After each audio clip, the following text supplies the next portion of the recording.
Hello friend, কেমন আছো তোমরা সকলে? আশা করি তোমরা সকলে খুব ভালো আছো। আমরাও বেশ ভালো আছি। তো ঠান্ডা কিন্তু বেশ পড়েছে। তো দেখো, রাতের খাবার নিয়ে চলে এসেছি, গরম গরম ভাত। আর আজকে কিন্তু আমি আর কিছু রান্না করিনি, শুধু ভাতটাই করেছি। আর আজকে কি দিয়ে খাবো জানো? তো চলো তোমাদের ঘরে দেখাই আজকে রাতের কি মেনু আছে। শুধু তো ভাত খেলে হবে না, ভাতের সঙ্গে তো তরকারি পাতিও লাগবে, তাই না? তো চলো তোমাদের ঘরে দেখাই আজকে রাতের কি দিয়ে খাবার খাচ্ছি। তো এই দেখো, এগুলো হচ্ছে সব কোটোয় পড়ে আছে, তোমরা বুঝতেই পারছো। তো এগুলো হচ্ছে আজকে আমাদের ওখানে, মানে আমার বাপের বাড়িতে আজকে নবান্ন ছিল, তো ওখানে ও গিয়েছিল নবান্নতে। তো খাওয়া দাওয়া করে এগুলো নিয়ে এসছে মা, সবই আমাদের জন্য পাঠিয়েছে। মেয়ে আছে, নাতনিরা আছে, পাঠাবে তো অবশ্যই। তো দেখো ওখানে কত কিছু পাঠিয়েছে, মানে আমার মা যা রান্না করেছে সবই অল্প অল্প পাঠিয়েছে, শুধু ডালটা বাদ দিয়ে, কারণ গাড়িতে আস্তে আস্তে ওই ডালটা পড়ে যায়। তো শুধু ডালটা বাদ দিয়ে কিন্তু আমার সব পাঠিয়েছে। আর এইদিকে হচ্ছে ফুলকপির তরকারি, দেখেছো? আমার মেয়েরা ফুলকপির তরকারিটা দেখে ওরা বলছে যে মা মাংস খাবো। তো যাই হোক, এটা তো আমি বললাম যে না শোনা, এটা মাংস না, এটা তরকারি। আর তরকারিগুলো না খুব ঝালঝালি হয়েছিল। তো যাই হোক, আর আমার না এখন শীত, তো শীতে হয়তো বেশি ঝাল লাগে। তো ফুলকপির তরকারি পাঠিয়েছিল, শাক, বেগুন ভাজা, আলু ভাজা, বড়ি ভাজা, তারপরে পোড়ের ভাজা, পায়েস আছে ওই সাদা কোটোটায়, ওটাই এক কোটো পায়েস, চাটনি, মাছ কালকে করব বলে, মানে আজকে খাওয়ার জন্য মাছের ঝাল দিয়েছে, মাছের ঝোল দিয়েছে। আর কালকে মানে খাওয়ার জন্য মাছ ভাজাও দিয়ে দিয়েছে, চাটনি দিয়েছে, আর পোড়ের ভাজা দিয়েছে, মিষ্টি দিয়েছে।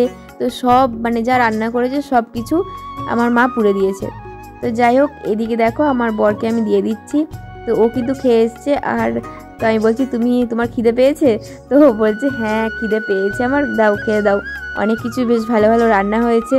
তো যাই হোক, তো ওকে আমি দিয়ে দিলাম। আর আজকে ভাত একটু বেশি আনা হয়ে গেছে, অত ভাত কিন্তু আমি খেতে পারিনি লাস্টে। তো যাই হোক, তো মাছ 2 পিস করে মাছ এখন আমরা নিলাম, মেয়েদের ঘরে খাইয়েছি 2 পিস, আর আমরাও এখন 2 পিস করে মাছ নিলাম। আর কালকে যা আছে হয়ে যাবে। আর আমার শাশুড়ি হচ্ছে বাড়ি নেই, শাশুড়িও গেছে বাপের বাড়ি নবান্ন খেতে। তো যাই হোক, আমাদের এবছর নবান্ন হয়নি, কারণ অসৌজ আছে, তো তার জন্য নবান্ন আমরা করিনি, যার কারণে আমার বর ওখানে গিয়েছিল। আর একটু দরকার ছিল, তার জন্য গিয়েছিল। তো যাই হোক, এদিকে দেখো আমিও মা যা তরকারি পাতি দিয়েছে সেগুলো কিন্তু আমরা আজকে রাতে খেয়ে উঠতে পারবো না, কালকে সকালেও কিছু খাওয়া হয়েছিল আমাদের। তো যাই হোক, এদিকে আমার মেয়েরা দেখো কী করছে, ওদের ঘরে ফোন দিয়ে দিয়েছি, ওরা কার্টুন দেখছে, নাহলে কিন্তু ওরা খেতেও দেবে না।